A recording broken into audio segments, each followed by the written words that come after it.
Hey there. It's good to see you. How have you been since we last talked? Have you been taking it in stride? Or does it feel like things have been getting on top of you? Are you caught up in the pursuit of something, and do you feel like you're on target? And is it worthwhile? Have you taken the moments we talked about for that compassionate self-inquiry? And if so, I'm glad you did. If you haven't, it's still not too late to consider giving yourself that time.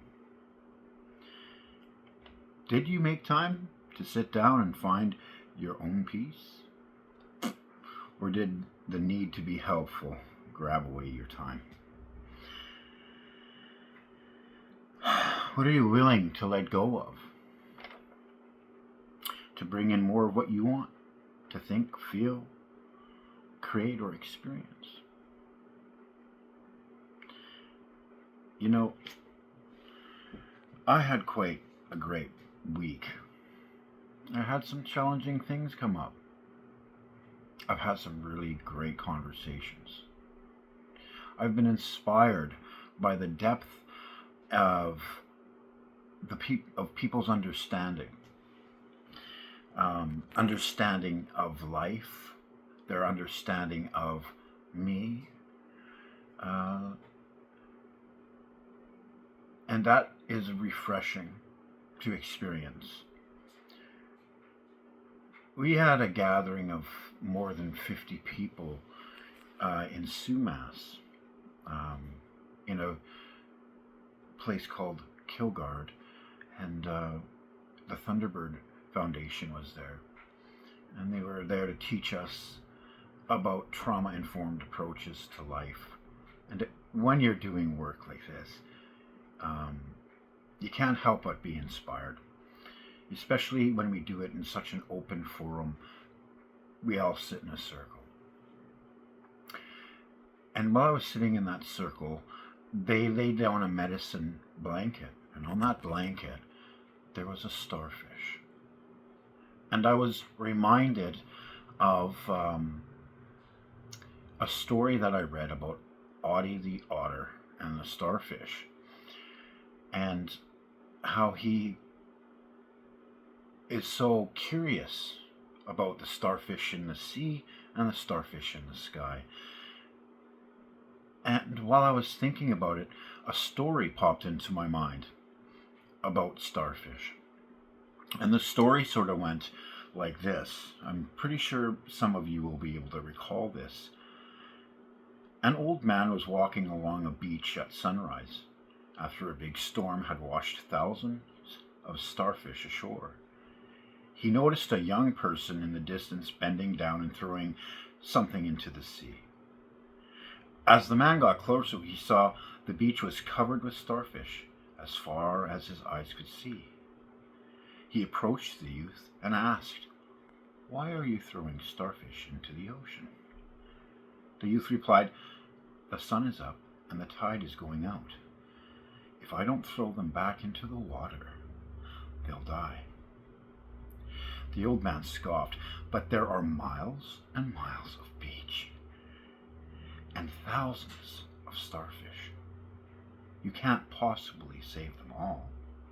Your efforts won't make a difference at all." The youth listened politely. Then, bending down, they picked up another starfish and threw it as far as into the sea as they could. As it splashed into the water, the young person looked at the man with a smile and said, "It made a difference to that one." I think that it's very important to remember that in every effort we make is the product of good things. Don't be overwhelmed by the scale of what it is you're trying to do in life. Hope and inspiration comes from this story. Don't underestimate your power. to bring about change.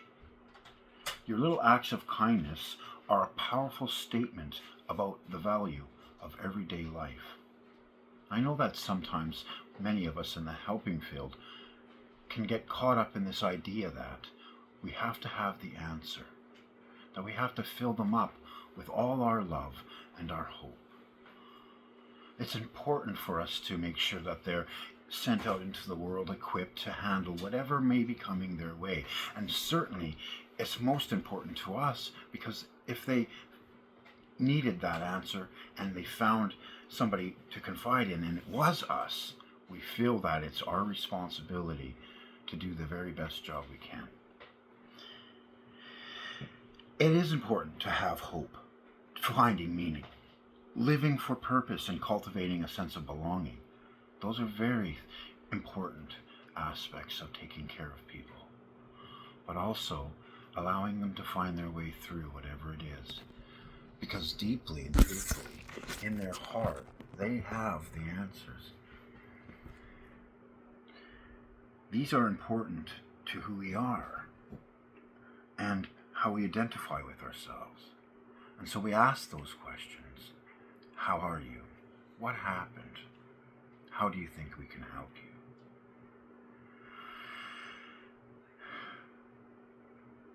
I've been doing a lot of reflection on how we work together as a collective, and I find it really encouraging to know that there are so many people still out there willing to take the time and sacrifice, even though they experience regret or that they're not doing enough for someone, or there is loss in our communities, large loss in our communities. It can be disheartening. More importantly, we have to remember that when we become someone who has an entrepreneurial spirit, when we're setting out on our own to try to make something a reality, that we're going to come up against things that are very conflicted in our hearts and our minds and our ideas. But the more we plan these things, the better we get. You know, some of us think we have to grow our wings and slowly learn each and every step before we can take flight. Some of us get busy studying the roots of how to solve these issues and don't enjoy the fruits of our labor. But I've found the best way for you to take on the entrepreneurial spirit is to learn in the fall. It's not always going to be easy, but you have to take that leap of faith. Because when we take that leap of faith, we discover that maybe there is more resiliency and more opportunity in the learning and doing, rather than just staying and waiting and planning. So I encourage you this week to step outside of your comfort and maybe take on a few of those things that you've been putting off and see where that brings you. And remember, as I said before, to take the time to care for you. If we aren't caring for ourselves, it's very challenging for us to be optimistic and bring forward our love to those who are still in need of our care. Till I talk to you again, my friends, take care. All my love.